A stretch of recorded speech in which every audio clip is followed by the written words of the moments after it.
እንደምን ከረማችሁ አድማጮቻችንና ተመልካቾቻችን ይህ ሆርን ኮንቨርሴሽን ነው። ዛሬ የሶፍ ዑመር መድረክ ድብቅ ዓላማና የኖኖ ጅምላ ግድያ ዓላማ በሚል ርዕስ ላይ ነው ፕሮግራም ለመስራት የቀረብ ነው። ከርዕሱ እንደምትመለከቱት ሁለት ቦታ ከፍለን መጀመሪያ የሶፍ ዑመር መድረክ ላይ እና ድብቅ ዓላማዎቹ ላይ ሐሳብ እንሰጣለን። ከዛ በመቀጠል ደግሞ የኖኖ ጅምላ ግድያ በተመለከተ ድርጊቱን ከበው የነበሩና ያሉ ሁኔታዎች ላይ ሐሳብ እንሰጣለን። እንድትከታተሉን ከወዲሁ እንጋብዛችኋለን። ከኔ ጋር ሆነው ዛሬ በዚህ ጉዳይ ላይ ሐሳብ ለመስጠት የቀረቡት ፕሮፌሰር እስቄል ገቢሳና ባልደረባዬ ዶክተር ምልኬሳ ሚደጋ ናቸው። እንደምን ከረማችሁ? እንኳን ደህና መጣችሁ። ሰላም ይታና። መልካም እንግዲህ በቀጥታ ወደ መጀመሪያው ክፍል እንሄዳለን። የሶፍ ዑመር መድረክ ሶፍ ዑመር ላይ ባለፈው ሳምንት ምን አይነት መድረክ እንደተፈጠረ ሁሉም ሰው በዚህ ሰዓት የሚያውቀው ይመስለኛል። እዛ ላይ የቀረቡ ሁኔታዎች የተነገሩ ንግርቶችም ሁሉም አሁን ሰው የሰማው ይመስለኛል። ይዘቱ ላይ ብዙም ችግር ያለ አይመስለኝም። ነገር ግን እዛ ላይ የተናገሩ ሰዎች የቀድሞ የኢህአዴግ ባለስልጣናት ራሳቸውን በጣም ዝቅ በማድረግ አብይን ደግሞ በጣም ከፍ ለማድረግ ነው በአጠቃላይ ሙከራ የተደረገው ከንግግሩ እንደምናየው ማለት ነው። እስኪ በአጭሩ ይዘቱን ለመዳሰስ እንኳን እንደመግቢያ እንዲሆን ማን ምን አለ ከተባለው ነገር እንጀምር። እስኪ በአጭሩ ከእስቄል ካንተ ልጀምር።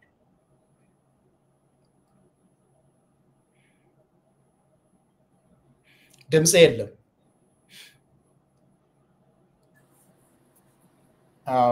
ባለፈው ጊዜ እንኳን ሳነበው ሲዘጋጅ ማን ምን እንዳለ ለማየት ሞክሬ ነበር። ግን አጠቃላይ እዛ የተሰበሰቡት ከዛ በፊት ይሄ ነገር እየተደጋገመ የመጣ ነው።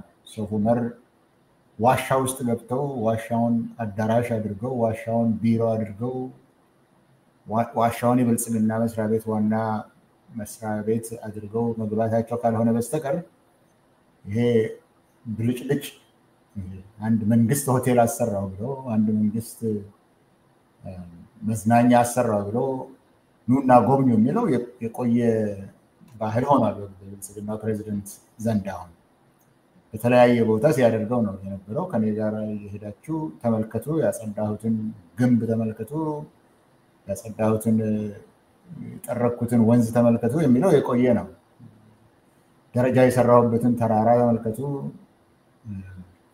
በአንድ በኩል የራሳቸውን የአካል ቅልጥፍና ለማሳየት ይመስላል።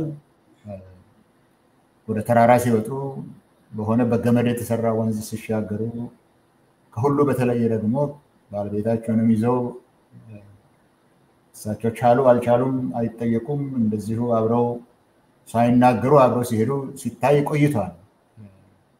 የአንበርቾ ተራራ የገመጎፋ ውስጥም እንደዚሁ የተለያየ ዛሬም ይሄው ምንድን ነው የሚባለው አንድ ቦታ ሄደዋል። የግድብ ኮይሻ ሄደዋል። ያው ኮይሻ ከዚህ በፊትም አንዳንድ የመንግስት ስራዎችን ሲሰሩበት እና ያን ጊዜ የትግራይ መሪዎች የነበሩት ሁሉ እንደሚመስለኝ በእኔ እጅ ናችሁ ማለት ነው ይመስለኛል። ማንም ሊደርስበት በማይችልበት ቦታ ላይ ሲያደርጉ የቆዩት ነገር ነው። ይሄኛው አሁን ትንሽ እንግሊዝኛ ቋንቋ እንደ ክረሸንዶ ነው ካላየኸው በስተቀር ማለት ዋሻ ውስጥ ገብተው ዋሻ ውስጥ ማውራታቸው እና የቀድሞ የኢህአዴግ አሁን እንዳልከው የኢህአዴግ የኦፒዲዮ በአብዛኛው የኦፒዲዮ መሪዎች የኦሮሚያ ፕሬዝደንቶች ናቸው እዛ የተሰበሰቡት። ባዱላ ገመዳ፣ ሱፊያን፣ ጁነዲ እነዚህ ናቸው። አሶርትመንት ነው ያለው። ከትግራይም የመጡ አሉ። ለመጀመሪያ ጊዜ ሱፊያንም ከብዙ ጊዜ በኋላ የት ደረሱ ከተባሉ በኋላ ደርሰዋል። የኦሮሚያ ፕሬዚደንት የቀረ የለም። የኢጋድ ዋና ጸሐፊ ኤግዜክቲቭ ዲሬክተር የሚባለውም ምን ጉዳይ ዘንድ እንደሚወስዳቸው አላውቅም። የኢትዮጵያ መንግስት ባለስልጣን አይደሉም። እሳቸው የአካባቢው የቀጠናው ድርጅት ኃላፊ ናቸው። እሳቸው አልቀሩም። ጡረተኛ ሁሉ ተሰብስበው የኦሮሚያ ፕሬዚደንቶች በሙሉ ተሰብስበው እኔ በድሮ መንግስታት የጸጥታና የደህንነት ኃላፊዎች እንደዚህ አይነት ነገር ላይ ሲቀርቡ አይቻል አቅም አሁን ግን ቀርበዋል። የትግራይ እጅ ሰጪዎችም ቀርበዋል። የኦሮሞም የኦሮሞ ነጻነት ግንባር መሪ ሲባል የነበረ በኋላ የኦዴግ የኦሮሞ ዴሞክራሲያዊ ግንባር መሪ ነው ሲባል የነበረም እዛ አለ። ሌንጮ ባቲን ነው የምትለው? ሌንጮ ባቲን ነው? አዎ እንደሱ ማለቴ ነው። ልክ ነው። እሳቸውም እዚያ ነበሩ። እነዚህ ናቸው እንግዲህ በዋሻው አዳራሽ ውስጥ የተገኙት። ሁሉም ያው አንድ አይነት ቃል ነው ሲናገሩ የነበረው። ከሚናገሩት ሀሳብ ከተነሳ የጠቅላይ ሚኒስትሩ ቢሮ ጽፎ የሰጣቸውን ስክሪፕት የሚያነቡ ነው የሚመስሉት። የተያያዘ ነገር ነው የሚያወሩት። የተሰበሰቡት እንግዲህ እነዚህ ናቸው። በጣም ጥሩ። የአገርን ጉዳይ በድንገትም ቢሆን ተሳስተውም ፈልገውም ቢሆን የተናገረ ሰው ካለ መልሼ ጠይቃለሁ። እስኪ የአገርን ጉዳይ የሚያመላክት ነገር አለ ወይ እዛ ውስጥ የሚል ሚልኬሳ እንግዲህ እዛ ላይ የተናገሩት በተለይ ሶስት የኦሮሚያ ክልል ፕሬዝዳንቶች ነበሩ እዛ ላይ አይደል? እነኚህ ሰዎች ሲናገሩ የነበረው ፕሬዝዳንት ሆነው በመሩበት ክልል ላይ ባሌ ዞን ላይ እንደተመላለሱ በተደጋጋሚ እንደሄዱ ግን ለማየት እንዳልቻሉ ይሄንን ጉዳይ ለማወቅም እንዳልቻሉ በተለይ ጁነዲን እዛ አካባቢ በጣም አቃለው አለ። ስለ ወንዞችም ምንም ሁሉም ሲናገር ነበር። አሁን ግን ይሄ ዋሻ ውስጥ ሄዶ በመግባቱ አይኔ ተገለጠ ብሎ ሲያወራ ነበረ። ሁሉም አይናችን የተዳፈነ ነው፣ ምንም ነገር ማየት የተሳነን ሰዎች ነበርን የሚል አይነት ነው እንግዲህ ሲናገሩ የነበረው። አይናችን ማየት አይችልም ካሉ እኛ የግድ ማየት ነበረባችሁ ማለት አንችልም። ማየት አንችልም፣ ማየት የተሳነን ሰዎች ነን ብለዋል ራሳቸው ባጭሩ ማለት ነው። አንተ ምን አየህ? አመሰግናለሁ ታና። ፕሮፌሰር ስኬል ያለውን ሙሉ በሙሉ ወስጄ ያየሁት አንተ እንዳልከው ቅድም አባዱላም ሶፍመርን እንደው ከላዩ አቃለው እንደዚህ ግን አላቅም ነበር ብሏል አባዱላ የቀድሞ የኦሮሚያ ፕሬዝዳንት። ከዛ ቀጥሎ ሌሎቹም አንድ በአንድ ኩማ ደመቅሳም ጁነዲን ሳዶ አናቅም አንተ ነህ ያስተማርከን ብለው ሶፍመርን አናቅም አሉ። እንግዲህ ጁነዲን ያው እዛ አካባቢ ተወላጅ ነው፣ የኦሮሚያ ፕሬዝዳንትም ነው። በዛ አሁን ምንድነው የሆነው? እኔ በግሌ ከጠየቀኝ አብይ ነው ወይስ አባዱላ ነው ኦሮሚያን የሚያውቀው ብለህ ከጠየቀኝ ታና አባዱላ ነው የሚያውቀው ማለት ከምሬን ከተናገርኩኝ አባዱላም ጁነዲንም ኩማም ከአብይ የበለጠ ኦሮሚያን ያውቃሉ፣ ከአብይ የበለጠ ሶፍመሪን ያውቃሉ። ነገር ግን እዛ መድረክ ላይ የተናገሩት እነኚህ ሰዎች አናቅም እኮ አንተን አይናችንን የከፈትክልን ምንም እኮ ሶፍመር ውስጥም ገብተን አናቅም አሉ እና እጅ ሰጡ። እዛ ማለት እኔ አይገባኝም። እነኚህ ከፍተኛ የኦሮሚያ አመራሮች ምንም ሶፍመርን አናቅም ስሉ ከዛ ያንን ተቀብሎ አብይ ደግሞ ሁላችሁም ምንም አታቁም እኔ ነኝ የሰራሁት ሶፍመርን አለ። ማለት ሶፍመር ራሱን እኔ ነኝ ያገኘውት አለ አዎ ቃሉን ራሱ እኔ ነኝ ያገኘውት ፈላልጌ ያገኘውት እኔ ነኝ አለ he discovered እና ሶፍመርን ዲስከቨር አደረገ አብይ ለመጀመሪያ ጊዜ ይሄን ባይዞ እኔ ነኝ ፈላልጌ ያገኘውት ያለው ቃል በቃሉ ነው ባይዞ አብይ ይሄንን የተናገረው እና እኔ የቀድሞ የኦሮሚያ ፕሬዝዳንቶች ያው እንግዲህ አናቅም ምንም አላየንም አይናችን ምንም አላየም ካሉ ያቃሉ ብዬ አልናገርም ግን በግሌ ብትጠይቀኝ ከምራቸው አይደለም ለራሳቸው ለሰውየው ለመስገድ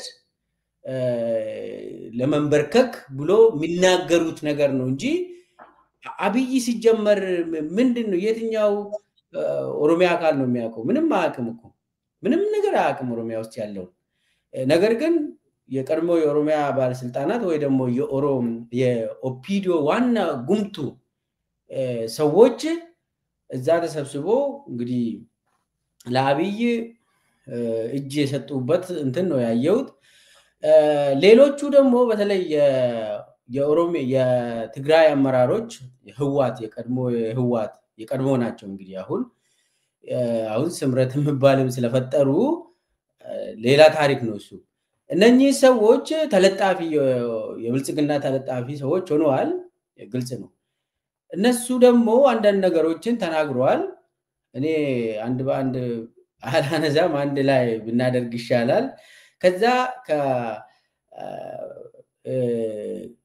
ጻድቃን የተናገረው እሱም እጅ ሰጥቶ በጣም ጠቅላይ ሚኒስቴሩን አብይን እንደው ከፍ አድርጎ ተናግሮ ደሞችን የፖለቲካ ችግራችን ብንፈታ ምናምን ብሎ ጨረሰ እና በአጠቃላይ እዛ ዋሻ ወስደው አብይ እነኚህ ሰዎችን እንዲናዘዙ ያደረገበት ሁኔታ ነው ያየውት መልካም እስኪ ወደ አንተ ልመለስና ሁለት ጥያቄዎችን አንድ ላይ አርጌ ልጠይቅ አንተ እንደተመቸ መመለስ ትችላለህ አንደኛ ከተነገሩት ነገሮች ውስጥ እዛ ላይ ሰዎቹ ከተናገሩት ውስጥ አገርን የሚመለከት አገሪቷ ያለችበትን ሁኔታ የሚገልጽ ወይ ደግሞ አገሪቷ ውስጥ ያሉትን ችግሮች የሚያመላክት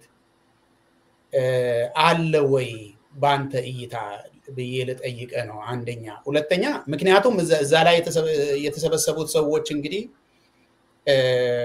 በምንም ደረጃ ይሁን ከዚህ በፊት አገርን ያገለገሉ በአስተዳዳሪነት በመናምን ያገለገሉ ሰዎች ናቸው አሁንም ደግሞ ስልጣን ላይ ያሉ ሰዎች አሉ ለዛ ነው አገርን የሚመለከት ችግሩን የሚያመላክትና መፍትሄ የሚጠቁም ነገር የተናገረ ነገር ይታያል ወይ ብዬ ለመጠየቅ ፈለኩ ሁለተኛው ጥያቄ በዛው እንድትመልስልን የምፈልገው በአጠቃላይ ነገር ይሁን ስትመለከት አንደኛ እዛ ላይ የተነገሩ ነገሮች ሁለተኛ እዛ ላይ የሚታዩ ለምሳሌ አቀማመጦቹን አይተሃል እሱ ከፍ ብሎ የሆነ ወንበር ላይ ከባለቤቱ ጋር ይቀመጣል ሰዎቹ ደግሞ ዝቅ ባለ ቦታ ላይ ነው የሚቀመጡት ይሄ የሚነበብ የሚታይ ወይ በአፍ ያልተነገረ ነገሮችንም ስትመለከት እዛ የተሰበሰቡ ሰዎችንም ስታይ የበፊት ባለስልጣናትና አሁን ያሉ ባለስልጣናት ጠቅለል ባለ መልኩ የሶፍመር መድረክን ስትመለከት የተነገረም ያልተነገረም አንድ ላይ ስታይ ምን መልእክት ለማስተላለፍ ነው የሚል ነገር አለ ምንድነው ያንተ ንባብ እነኚህ ሁለቱን አንድ ላይ መልካም የሀገር ጉዳይ በስተት ይሁን በእውቀት አላውቅም ሁለት ሰዎች ለሀገር ጉዳይ አንስተዋል አንዱ ጀነራል ጻድቃን ነው ሁለተኛው አቶ ኩማ ደመቅሳ ነው ጀነራል ጻድቃን ምንድነው የተነገረው የተባለው ነገር ላይ ሚልኬሳውን የተናገረው ነገር አለ የንግግሮቹ ተርታ የሚናገረው ነገር አለ ያንዳንዱ ሰው ሲናገር ተርታ አለ ንግግሩ ተርታ አለ አንደኛ አንተ አሳየህን ነው አላየንም ዛፍ እዚህ መኖሩን አላየንም ወንዝ እዚህ መኖሩን አላየንም ዋሻ እዚህ መኖሩን አላየንም አንተ ነህ ያሳየህን ስላሳየህን ደግሞ ተመስገን ብለዋል። ይሄ የመጀመሪያው ሁሉም በዚህ ነው ፕሬፌስ ያደረጉት ንግግሮቻቸውን። አናይም ነበር እኛ እውሮች ነው ነበር ነው እኔ ያላልኩኝም እነሱ ናቸው ያሉት። ምንም ነገር አላየንም፣ ዛፍም ተራራም ጉብታም ምንም ነገር አላየንም ከዚህ በፊት ስንመላለስ ይላሉ። የኦሮሚያ ፕሬዚደንት የነበሩት ሰዎች አሁን አባዱላ ስሙ ተጠቅሷል። አባዱላ ነው ሳውቀው እኔ በፕሬዚደንትነቴ ጊዜ 3000 ኪሎ ሜትር በወር ኦሮሚያን እናዳርሳለሁ አለ። ደግሞ እውነት ነው፣ ኦሮሚያን ያውቅ ነበር፣ ሲዞር ነው የነበረው። ኦሮሚያ ያልረገጠበት ሜዳ የለውም። እሱን የሚያክል ሰው 3000 ኪሎ ሜትር በወር ኦሮሚያ ውስጥ ሲዞር የነበረ ሰውዬ እንደ መዳፉ የሚያውቅ ሰውዬ እዛ ፊት ለፊት ቁጭ ብሎ አላውቅም ነበር ሲል ከዚህ በላይ የሚያሳፍር ነገር የለም። ከዚህ በታች የሚያሳፍር ነገር የለም።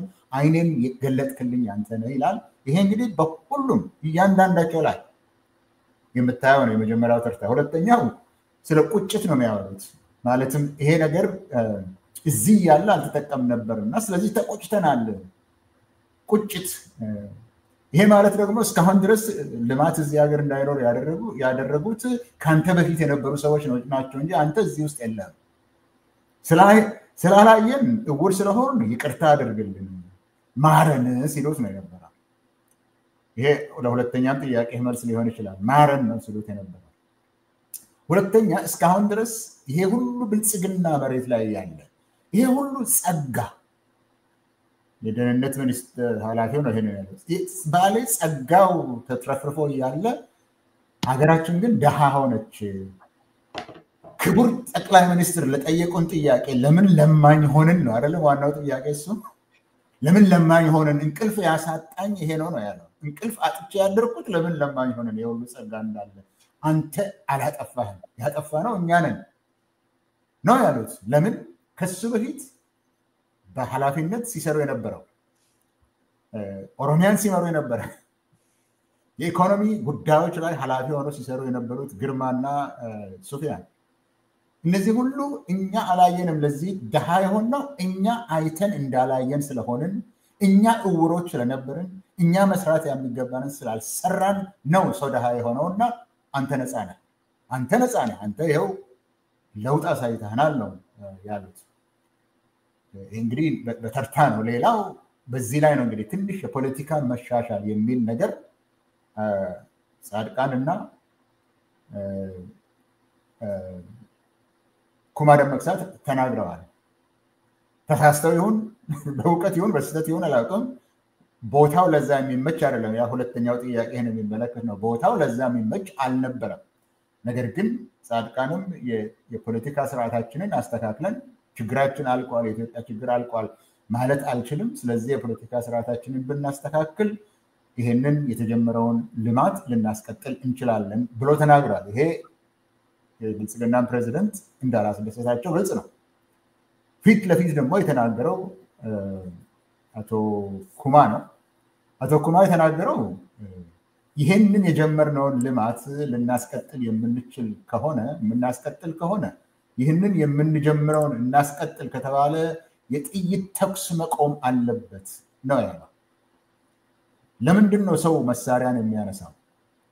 ለምንድን ነው ሰው ሀሳቡን መግለጥ የማይችል ከሆነ ጥያቄ መጠየቅ የማይችል ከሆነ ከተናገረ ደግሞ ወደ የሚገደል ከሆነ ወደ እስር የሚላክ ከሆነ መብቱን ለማስከበር ሰው መሳሪያ ማንሳት አለበት። እዚህ ባለም አንስተዋል፣ በዚህ ዘመንም ተከስቷል ነው ያለው። ለዛ ደግሞ ጠቅላይ ሚኒስትሩ በንዴት በብስጭት መልስ ሰጥተውታል።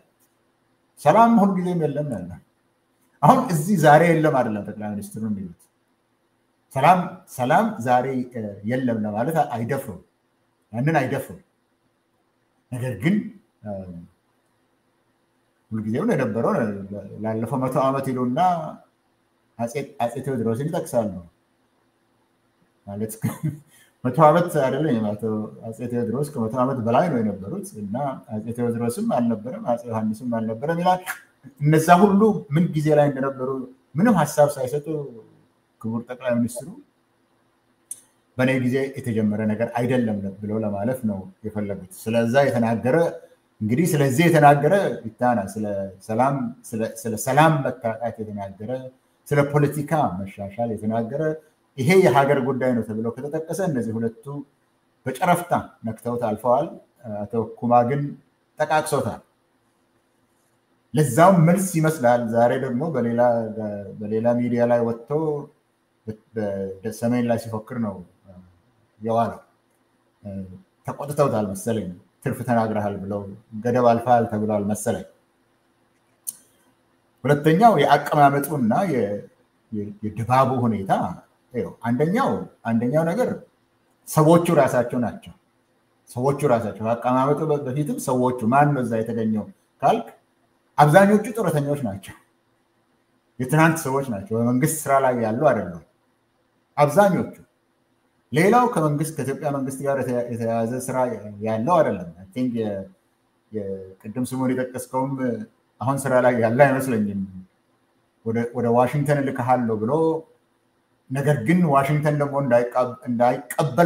እንዳይቀበለው ለዋሽንግተን ደግሞ የሰውየውን ርፍራፍ ታሪክ እንዲያገኝ አድርገው እኔ ምን ላድርግልህ እኔ እኮ ልኬህ ነበረ ያለ ይመስለኛል። አሁን ስራ ላይ ያለ አይመስለኝም እሱም ቢሆን። ስለዚህ ጡረተኞችና ከስራ የተባረሩ በአብዛኛው የነበሩት እነሱ ናቸው ጡረተኞች። ሁለተኛ የመንግስት ስልጣን ላይ ያሉ የትራንስፖርትና የሰላም ሚኒስትር ናቸው። እነሱ አሉ። እነሱ ግን ጥግ ነው ያሉት፣ ወዲያኛው ጥግ መጨረሻ ላይ ነው ያሉት። እነሱ አይደሉም ዋና መስካሪዎች። ጠቅላይ ሚኒስትሩ ከባለቤታቸው ጉብታ ላይ ነው የተቀመጡት። እንደሚመስለኝ ችዝል አድርገውታል። ከውጭ መጣ ወንበር አይነት ነገር ሳይሆን መቀመጫውን ቀለም ቀብተው አመሳስለው ከዋሻው ጋር እሳቸው ከፍታ ቦታ ላይ ተቀምጠው ወደ ታች ነው የሚያያቸው። ለመቆጣትም ታላቅ ሆኖ ለመታየትም እንደሚመች አይነት አቀማመጥ ነው የነበረው። አቀማመጡ እኔ ነኝ መገዛቸው፣ እኔ ሁላችሁንም አያችኋለሁ ነው። አያችኋለሁ የምትሉትን ነገር ደግሞ ሰማለሁ። ከፍ ያለ ቦታ ላይ ስላለው የማደግደግ ጉዳይ እንጂ ማደግደግ ነው እንጂ እዚህ ያለባችሁ ሌላ ነገር አይደለም የሚል የአቀማመጥ መልእክት ልከዋል። ሁለተኛ ከሰዎቹ ከራሳቸው የምታየው አንዱ ኤግዚት ነው ያሉት እሳቸው ራሳቸው ኤግዚት ነው ያሉት አንድ። ሁለተኛው ኤግዚስት ነው። ሶስተኛው ኢመርጅ ነው። እንደዚህ አይነት ትውልድ አለ ነው ያሉት። ያም የሚናገረው አሁን ላለው ችግር ኤግዚት ላይ ያላችሁ ናቸው የፈጠራችሁት ነው። አሁን ያለውን ችግር የፈጠራችሁት እናንተ ከዚህ በፊት የነበራችሁ እና እናንተ ከእናንተ በፊት የነበሩት ናቸው። እናንተ ግን ዘመናቸው አልቋል፣ ጊዜያቸው አልቋል። ዘመኑ አሁን የኤግዚስት ነው። የኤግዚስት ደግሞ እኔ ነኝ። እኔ ደግሞ አይን ከፋች ነኝ። እኔ አርቆ ሀሳቢ ነኝ። እኔ አልሞ ተኳሽ ነኝ። እኔ አውቃለሁ እነዚህም በሙሉ። ዛሬ አሁን ኮይሻ ላይ ሲሉ የነበረው ሚኒስትሮቻቸው በሙሉ እዛ ቁጭ ብለው እኔ ነኝ እንዲያደረግኩት፣ እኔ ነኝ ያየሁት፣ እኔ ነኝ የመጣሁት የሚል ንግግር ነው ሲያደርግ የነበረው። እዛም ላይ የምታየው እኔ ነኝ ፈጣሪው፣ ጊዜው ያሁኑ የኔ ነው። እናንተ የወደፊቶች ከዚህ በፊት የነበራችሁ የምትሰሩትን አርሳችሁ ይቅርታችሁን ጠይቃችሁ ጥፋታችሁ አደግድጋችሁ ዛሬ ለምትኖሩትና ለምታገኙት ጉርሻ ደግሞ አደግድጋችሁ ትሄዳላችሁ ነው። የአሁን ዘመን ግን የኤግዚስት ግን ኤግዚስት የሚያደርገው የአሁኑ ዘመን ግን እኔ ነኝ። ለሰራችሁት መልካም ስራ ወራሹ እኔ ነኝ። ኦፒዲኦዎች ለሰራችሁት መልካም ስራ የኦሮሚያ መንግስት በማቋቋም የኦሮምኛ ቋንቋ እንዲሰራ እነዚህ አይነት ነገሮችን ለኦሮሞ ህዝብ የሰራችሁት የዛ ወራሽ ደግሞ እኔ ነኝ። የመልካሙ ስራ ወራሽ እኔ ነኝ። የአሁን ዘመን እኔ ነኝ። የጥፋቱ እኔ አይደለሁም። መልካሙ ግን እኔ ነኝ። ለኦሮሞ ህዝብ መልካም ነገር የሰራ ድርጅት ካለ ኦፒዲኦ ነው፣ ኦነግ አይደለም ነው። ኦነግ አይደለም። የዛ ወራሽ እኔ ኤግዚስት ነኝ። ለወደፊት ለኦሮሞም ሆነ ለኢትዮጵያ ደግሞ የምተልመው መንገዱን የማሳየው እኔ ነኝ። ኢመርጅ የሚያደርገውን ደግሞ የምቀርጸው እኔ ነኝ ያሉ ነው የሚመስለኝ። ክታነ መልካም ምልኬስ እስኪ እስቄል አሁን አንስቶታል ኩማ ደመቅሳን ጉዳይ። ኩማ እንግዲህ አስምሮ የተናገረው አንደኛ የሰላም ችግር ተፈጥሯል ነው። ሁለተኛ ደግሞ የሰላም ችግር ለምን ይፈጠራል የሚለውንም እዛው ጥያቄ ጠይቆ ራሱ መልሷል። ምንድነው የሚያመላክተው? እሱ ምንድነው ኩማ ምን ማለት ነው? ኩማ እኮ መጀመሪያ ከሱ የሚጠበቀው ነገር ካደረገ በኋላ ማለት እጅ መስጠቱ ጉዳይ እጅ ሰጥቶ እኔ ምንም አላቅም በቃ አንተ ነው የምታውቀው ካለ በኋላ ደግሞ ኢትዮጵያ ሰላም የላትም ዛሬ ሰላም ጠፍቷል ብሎ ተናግሯል። ሰላም የጠፋበት ምክንያት ደግሞ ከዚህም በፊትም ባሌ አካባቢም ይሄ ነገር ተከስቷል። ለምንድነው ብለን ስንጠይቅ ሰው መብት ከሌለው መብቱን ከተናገረ ምረሸን ከሆነ ሰው ጠመንጃ ያነሳል። ይሄንን ደግሞ አየን አለ። ሰው ለምንድነው ጠመንጃ የሚያነሳው ብሎ ጠይቀው መብቱ ስለተገፈፈ ነው ብሎ መልሶታል ኩማ። ከዛ የአብይ አህመድ ጊዜ ምንድነው ምናምን የሚለው ገፍቶበታል። ነገር ግን አጠቃላይ አምኗል። ራሱ ስላመነ ለአብይም ተናገረ። ሰላም አለመኖሩን አስረግጦ ነው የተናገረ። መኖር የለበትም መኖር አልነበረበትም ብሎ ተናግሯል። ነገር ግን ሰላም የለም። ሰው ደግሞ ለምንድነው ሰላም አሚን የጦርነት ምክንያቱ ምንድነው? ሰው መብት ስላጣ ነው በሚል የሚል እንትን መልስም ሰጥቶ ነው እንግዲህ ይሄንን ቀጥታ ትንሽ አብይን ነክቷል። እዛ ላይ አብይም ተናዶ መልስ ሰጥቶበታል። ያ ተናዶ ምንድነው ያለው? በኋላ ምን ባለፉት 100 ዓመታት እኮ ምን ሰላም አለ አለ። በከለ ጊዜም ዘመቻ ዘመን ነው፣ በዮሐንስ ጊዜም በቴዎድሮስ ዘመንም በአጼ ኃይለሥላሴም በደርግም በያድግም በቃ ሙሉ በሙሉ ጦርነት ነው። ኢትዮጵያ ውስጥ እኮ ሽፍታ ጠፍቶ አያውቅም አለ። አስብ። ኩማ ያለው ሰው ጠመንጃ ለምንድነው የሚያነሳ ብሎ ጠይቆ መብቱ ስለተገፈፈ ነው ስለታፈነ ነው ሰው ጠመንጃ የሚያነሳ አለ ኩማ። አብይ ግን የኢትዮጵያ ህዝብ ሽፍታ ነው አለ። እሺ ሽፍታ እኮ ነው ሁሉ ጊዜ ሽፍታ ነው አለ። ከመብት ጋር ምንም ነገር አይገናኝም አለ አብይ። እና እዚህ ላይ ኩማ ክሬዲት ያስፈልጋል። አትሊስት ሰው ለምንድነው ወደ ጠመንጃ የሚሄደው ኢትዮጵያ ውስጥ ለምለው ኩማ ብሏል። መብቱ ስለተረገጠ ነው ብሎ ተናግሯል። አብይ ግን የኢትዮጵያ ስራው ሽፍታ ጠፍቶ አያውቅም በቃ ኢትዮጵያ ውስጥ አለ። ትንሽ አሳንሶ አሁን እዚህ ላይ ማን ነው ሽፍታ ብለህ ትጠይቃለህ አንተ ደግሞ። አብይ ነው ወይስ የኢትዮጵያ ህዝብ ነው ሽፍታ? የአብይ ስርዓት ነው የኢትዮጵያ ህዝብ ለመብቱ እየታገለ ነው ሽፍታ ተብሎ የሚጠራ ምለው ግልጽ ነው። እኔ ማንንም ሰው የሚመልስ ጉዳይ ነው ይሄ። ስለዚህ ኩማ ደመቅሳ የከፈተው የሆነ ጭላንጭላለች የሚል አስተያየት አለኝ። ያቺ ነች አብይን አናዳ የሚናገረው ሁሉ ጠፍቶበት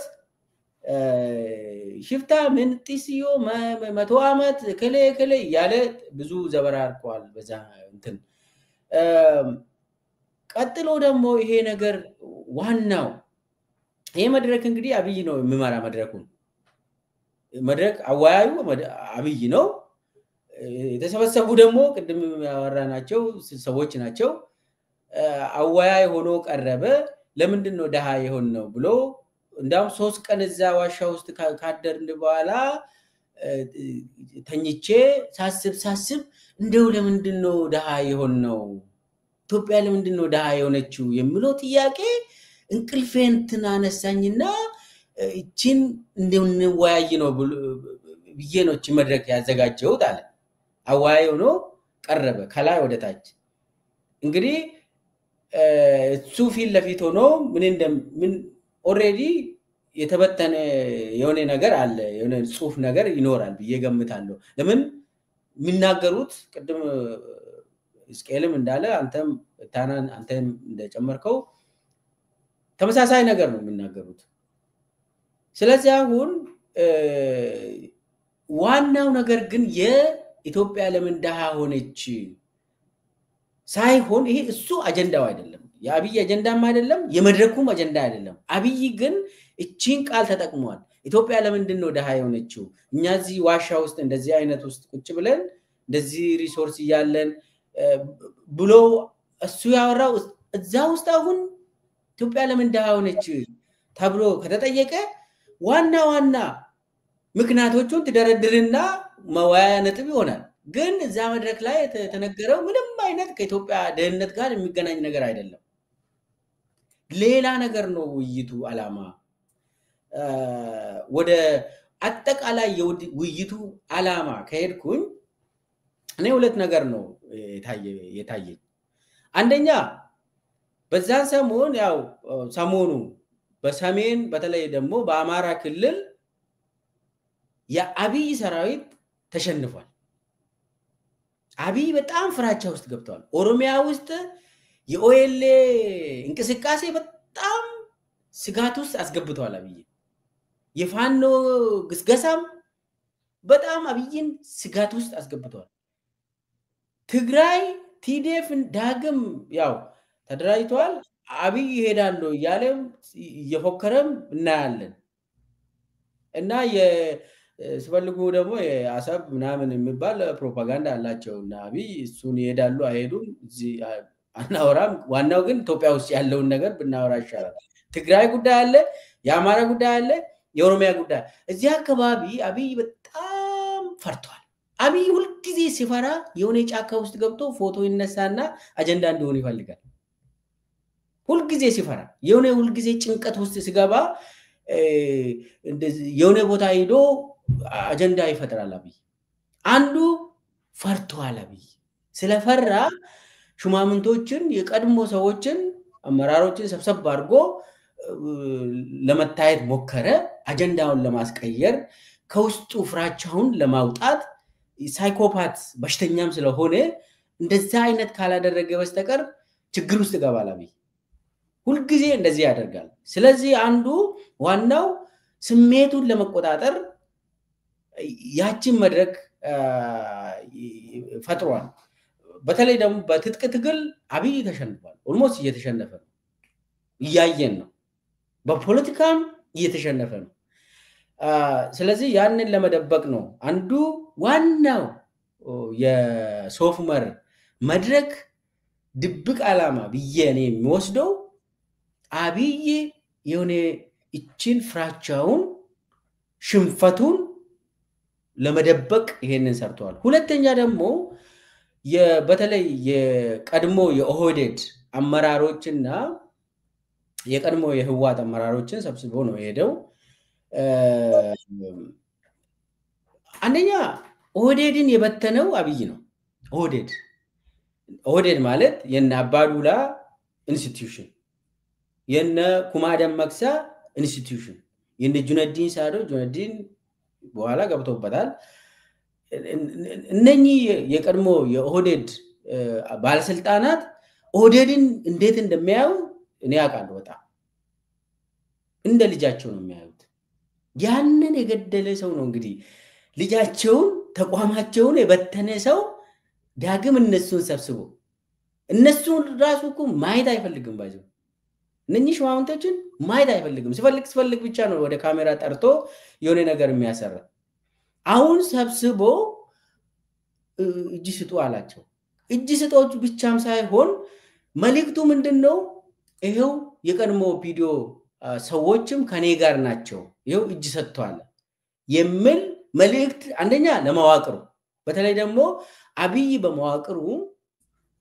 ፍራቻ ውስጥ ገብቷል በተለይ የፌደራል መንግስትም የኦሮሚያ መንግስትም መከላከያ ውስጥ ያሉ ሰዎችም የኦሮሚያ ፖሊስም መዋቅር አካባቢ ሰው ለአብይ ተጫወተብን ብለው ያምናሉ ይሄንን ለማስተንፈስ ይቀድሞ አመራሮቹን ሰብሰብ አድርጎ እጅ ሰተናል ብላችሁ ተናገሩ ካልሆነ ደግሞ እንታያለን የሚል ከዛ ኦፒዲዮ የሚባል ስር ለመደበቅ የበተነ ራሱ በትኖ ደግሞ አሁን ሰብሰብ አድርጎ እነሱ ማከል ሆኖ መልእክቱ ደግሞ ምንድነው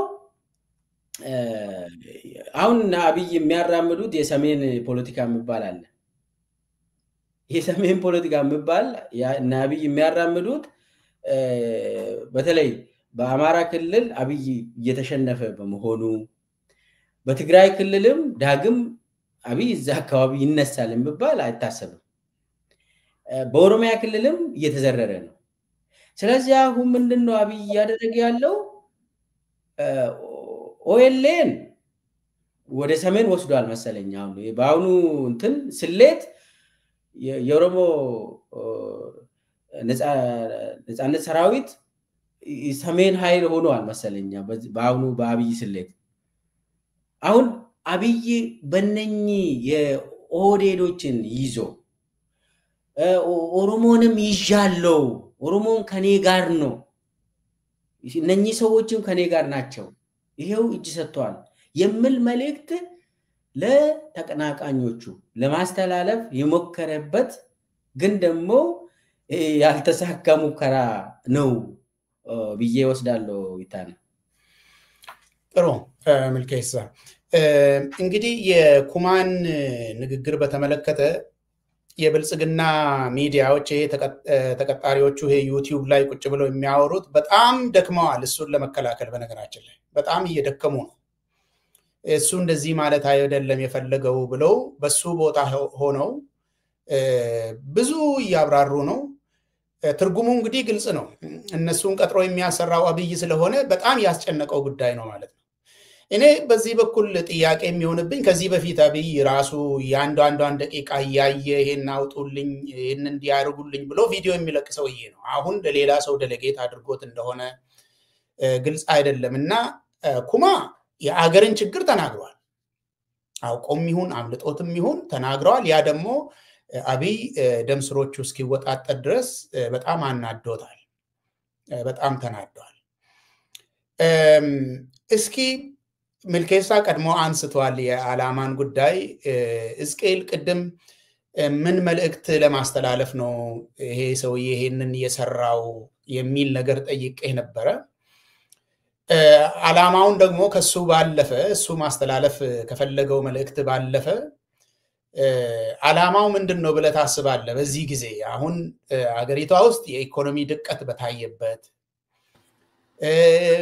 ድህነት በጣም ጣሪያ በነካበት የአገር ደህንነት አደጋ ውስጥ በወደቀበት ጦርነት ሌላ ዙር ጦርነት ይነሳል ተብሎ ህዝብ በሰጋበት ዛሬ ጦርነት ይነሳል ነገ ይነሳል በሚባልበት ጊዜ ዋሻ ውስጥ ሄዶ አንደኛ እኔ አይን ከፋች ነኝ እኔ የድህነት መድኃኒት ነኝ እንዲህ ብለዋል በነገራችን ላይ በ6 አመት የዛሬ 6 አመት ነው ማላቀቃችሁ ከድህነት ብለዋል ዓላማው ምንድነው ትላለ ራስ ስትገመግመው ምንድነው ዓላማው እሱ ማስተላለፍ ከፈለገው መልእክቶች አሁን አገሪቱ ያለችበት የፖለቲካ ስርዓቱ መዘበራረቅ ወደ ጎን ብንተው አገሪቱ ያለችበት ሁለት ታላላቅ ችግሮች አሉ ሌላውን ወደ ጎን ብንተው ማለት ነው ዲፕሎማሲውን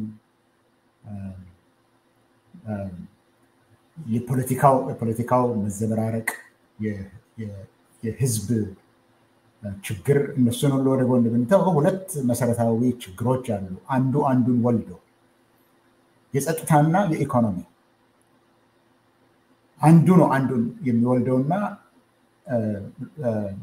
የተደራረበ የተንከባለለ እንዲሄድ የሚያደርገው አሁን ኢትዮጵያ ውስጥ ያለውን የኢኮኖሚ ችግር እያንዳንዱ ህዝብ በቤቱ ውስጥ ያለው የሚያውቀው ሐኪሞች ቤት ክራይ መክፈል እስከማይችሉ የደረሱበት መምህራን የሚበሉት አጥተው እንጨት ለቀማ የገቡበት የመንግስት ሰራተኞች የሚበሉት አጥተው እርዳታ ድርጅቶችና ወይም የቤተ ክርስቲያን እየገቡ የሚያገኙትን ለመብላት የሚቆዩበት የመንግስት ሰራተኞች ከሆቴል የሚጣል ምግብ በፕላስቲክ ይዘው የሚሄዱበት እንዲህ አይነት የኢኮኖሚ ድቀት ነው በኢትዮጵያ ውስጥ ያለው።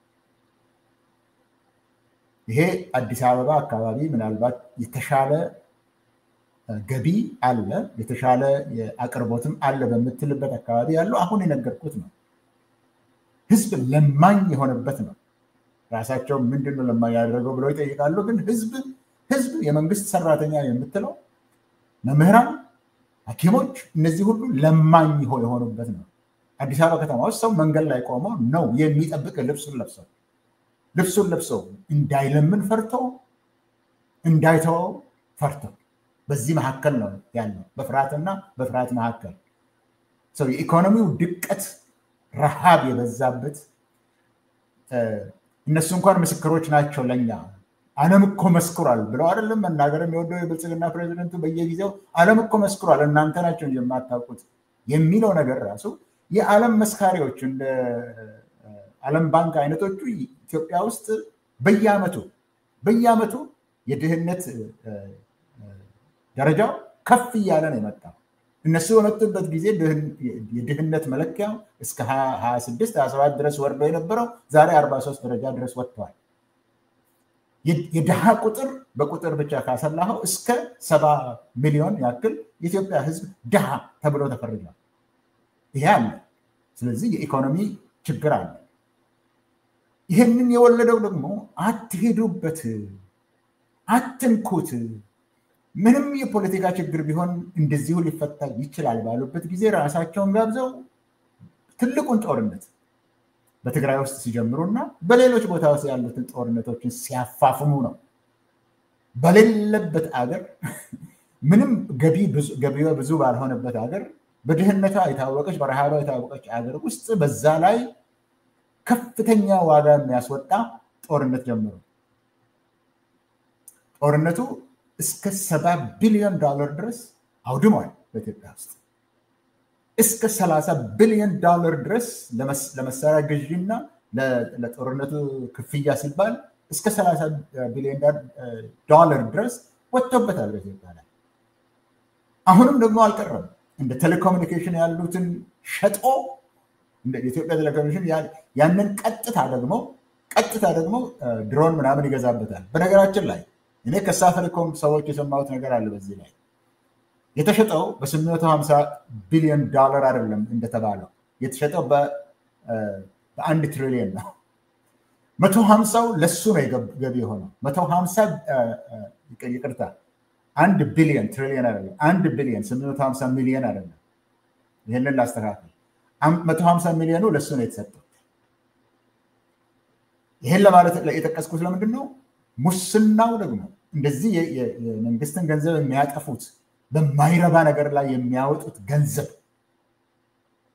መልስ በሌለው ምንም አይነት የኢኮኖሚ ጥቅም በሌለው ጦርነት ላይ ያወጣው ገንዘብ ነው ይህንን አይነት የኢኮኖሚ ችግር ያመጣ። ሁለተኛው ደግሞ ምንም ነገር ተጨማሪ የኢኮኖሚ እሴት ሊሆን በማይችል ጉዳይ ላይ የኢትዮጵያን ከውጭ የሚመጣውን ገንዘብ ወደ ገንዘብ ሚኒስቴር እንኳን ወደ ግምጃ ቤቱ እንኳን ሳይገባ በራሳቸው ዝም ብሎ የሚበትኑት አትመው የሚበትኑት ገንዘብ አለ። ይሄ ሁሉ ኢንፍሌሽንን ሰማይ ላይ ስላወረደው ሰው መኖር አልቻለም። አንድ በልተው፣ ሁለተኛ ወጥቶ ለመግባት አልቻለም። እነዚህ ሁለት ትልልቅ ችግሮች ናቸው ኢትዮጵያ ውስጥ ያሉት። እነዚህ ሁለት ትልልቅ ችግሮች አንዱን ፈጥሮ አንዱ ሌላውን ሪኢንፎርስ እያደረገ ያለ ነው። ይህንን አይገባቸውም ብዬ ለማመን አልችልም፣ ምክንያቱም ግልጽ ነውና። ይህን ለመሸፈን ይፈልጋሉ። ይህንን ፈጽሞ ለመሸፈን ይፈልጋሉ። ለምን? ስለማታዩት ነው እንጂ ይሄ ችግር የምትኖሩበት ነገር አይደለም፣ ስለማታዩት ነው። ስለዚህ ብልጽግና ሞልቷል፣ እናንተ ስለማታዩ ነው። ይሄው ባሌ መተን ጸጋ ተትረፍርፎ ዋሻው ሁሉ ቢሮ ሆኖ ስለማታዩ ነው እንጂ ኢትዮጵያ ሚራክል ኢኮኖሚ ነው ያላት የሚለውን ነገር ኢትዮጵያ በልጽጋለች፣ ትበለጽጋለች። አይናችሁ ስላልተከፈተ ብቻ ነው የማታዩት። እናንተ ድፍን የኢትዮጵያ ህዝቦች ነው ያለው። ድፍን የኢትዮጵያ ህዝብ ስለማታዩ ነው ያለው። አንዱ ይሄ ነው፣ ምስክርነት ለማስቀመጥ ነው።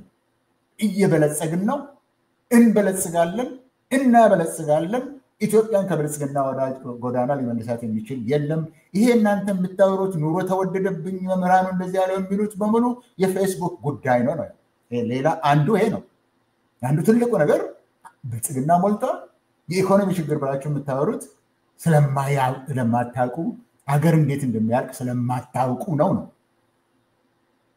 ሁለተኛው ደግሞ ሰላም ነው ባሌ ዋሻ ውስጥ ስብሰባ ማድረግ እንችላለን የመንግስት መሪዎች በሙሉ ዋሻ ውስጥ መተን ይሄው ሰላምን ስብሰባ ያደረግን ነው ባሌ ተራራ ላይ የወጣን ነው ወንድም ሴትም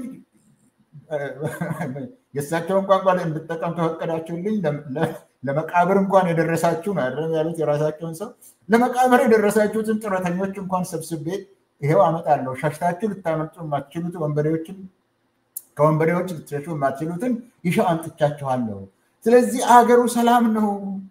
አገሩ ሰላም ነው ፌስቡክ እና ዩቲዩብ ነው እንጂ አገሩ ሰላም ነው መልእክቱ ይሄ ነው ዋና ነገሮች ለዚህ ለመስጠት ነው በተለይ ደግሞ ለኦሮሞ መልእክት አለ እዚህ ውስጥ በተለይ ለኦሮሞ አሁን እናንተም ተቃቅሳችሁታል በዚህ ጉዳይ ላይ እንደውም የተሻለ ውይይት ማድረግ አለብን ሰሜን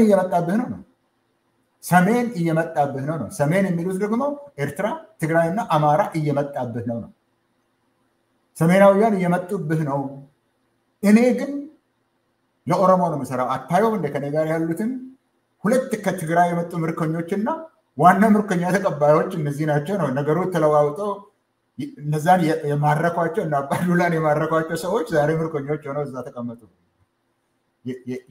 የታሪክ ትዊስት እነ ጻድቃን እና አባዱላን በወታደር የማረኩት እነሱ ምርኮኛ ሆነው ተቀመጡ የኦህዴድ ምርኮኛ ሆነው ተቀመጡ እዛ ቦታ ላይ ይሄ ደግሞ ለኦሮሞ የሚነገረው እየመጡባቸው ነው እዚህ ከኔ ጋር ያሉ አሉ እዛ ከላይ ያሉት ግን አጥፊዎች ናቸውና ወደ እኔ ተመለሱ እኔ አብሬያቸው ነው ያለሁት ሶስተኛ ቅድም መልኬሳ ያለው ነው ቆይቷል ይሄ ነገር በነገራችን ላይ ጅማም ሄዶ ሲጫወት አይታችሁታል ጅማ ላይ በውሃ ላይ ምንድነው ይሄ ዋተር ሰርፈር በዛ ሲጫወት ሌላ ከተማ ሄዶ ተራራ ሲወጣ ለብስክሌት ሲነዳ እንደ ህፃን ሲጫወት እየታየ ነው እኔ በምሰማው መሰረት ማታ ተኝተው አድርም